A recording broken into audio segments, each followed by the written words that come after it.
Business का profit आ रहा है पर सबसे ज़्यादा पैसा टैक्स में चला जाता है। रुको, अगर मैं कहूँ लीगल तरीके से टैक्स ज़ीरो या बहुत कम हो सकता है। यस, इसे कहते हैं tax exemption certificate under section 80 IIC, government का अप्रूव और legal benefit. Tax exemption certificate का सिंपल मतलब है गवर्नमेंट आपको सर्टेन टैक्स से फुल या पार्शल छूट देती है। No shortcut, no risk, only legal tax planning.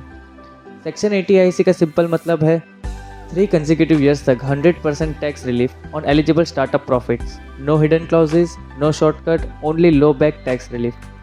लेकिन यह बेनिफिट हर बिजनेस को नहीं मिलता। सेक्शन 80 IIC सर्टिफिकेट के लिए बिजनेस होना चाहिए DPIT recognise startup, incorporation within 10 years और एनुअल टर्नओवर 100 CR से कम होना चाहिए। और सबसे important condition, approval from inter ministerial board यानी IMB। बिना IMB अप्रूवल 80 IIC एग्जेप्शन मुमकिन ही नहीं है। स्टार्टअप खुद डिसाइड करते हैं कौन से 3 ईयर्स में एग्जेप्शन लेना है, फर्स्ट ईयर्स में नहीं, प्रॉफिट के सालों में। इसका मतलब smart planning is equal to maximum tax saving. सोचो, जो पैसा टैक्स में लगता वो अब लग सकता है प्रोडक्ट डेवलपमेंट में, टीम हायरिंग में, मार्केटिंग में और ग्रोथ में। इससे कैश फ्लो स्ट्रॉन्ग होता है और ग्रोथ फास्ट होती है।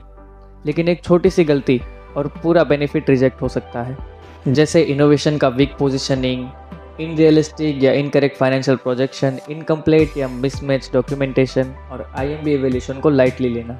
80 IIC तभी वर्क करता है जब हो clear eligibility assessment, strong innovation और depreciation justification, well structured IMB documentation और राइट प्रोफेशनल गाइडेंस। स्टार्टअप हो तो सिर्फ प्रोडक्ट स्मार्ट मत बनो, टैक्स प्लानिंग भी स्मार्ट रखो, because growth should be funded, not tax too early.